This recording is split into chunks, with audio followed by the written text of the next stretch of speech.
Giants running back Saquon Barkley, he had an impressive Week 1 performance. Barkley produced 194 yards from scrimmage last week against the Texans, but the highlight of his week had to be sitting down with New York Post sports columnist Steve Serby, who joins me now for Sundays with Serby. Steve, what's up, man? Dex, how you been? It was actually a telephone interview.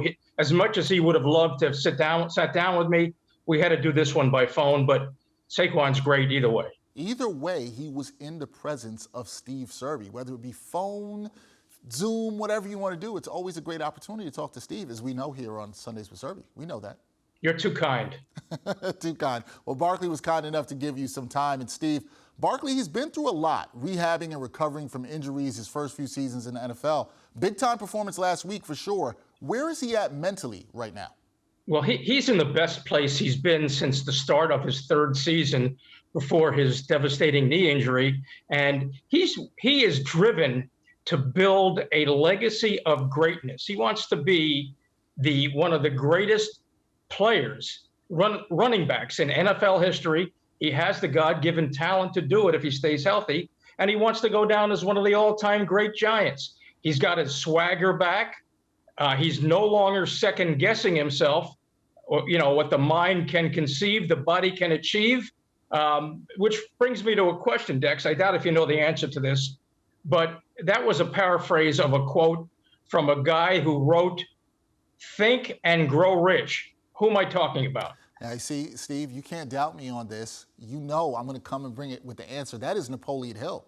Oh, I'm very impressed. Come on, Steve, it's me. I would have guessed Napoleon Bonaparte, but or Napoleon Dynamite, you might have said too.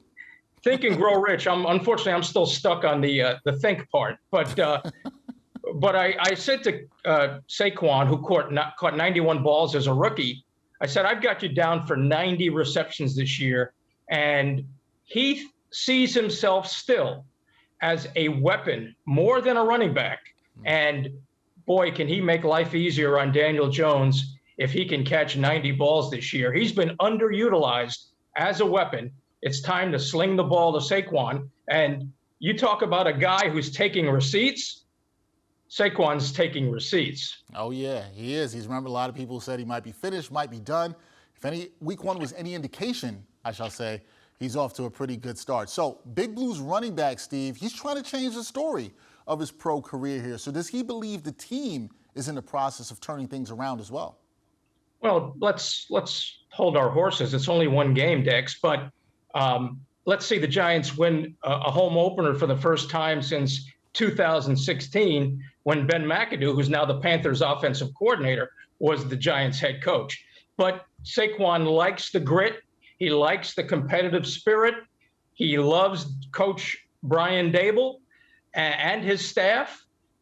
He gave Dable an 8.5 on his dancing in the locker room, which is pretty good. Dable needs some work, but he'll work on it. Saquon likes the fact that there are 10 captains this year, the more the merrier. And he wants to parrot Eli, once a Giant, only a Giant.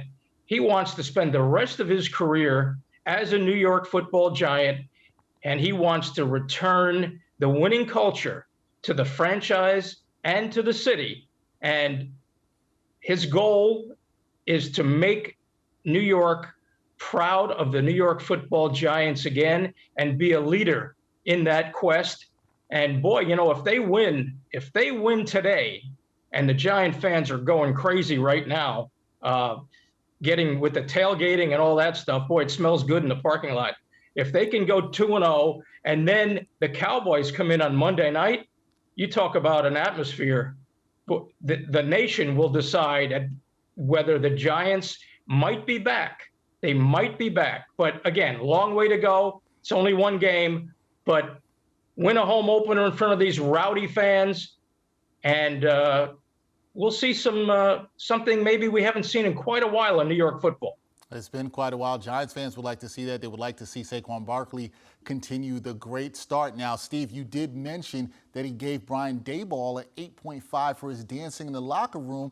I heard you might be getting a 9.5 or higher for dancing in the press room. Is that correct? Oh, no, I'd be a minus 9.5. You don't want to see me dancing, believe me. It's just like nobody wants to see my legs in the summertime. When I'm wearing jeans and when it's 95 and humid, I tell everybody that you'd get blinded by my legs if I ever wore shorts. So you don't want me to dancing either. Well, what the people do want to do is they need to go check out that Q&A that you had with Saquon Barkley. It's a really great one. Go check that out on NewYorkPost.com. Steve, as usual, thanks for joining me on Sundays with Serby. Thanks, Dex. Think and grow rich.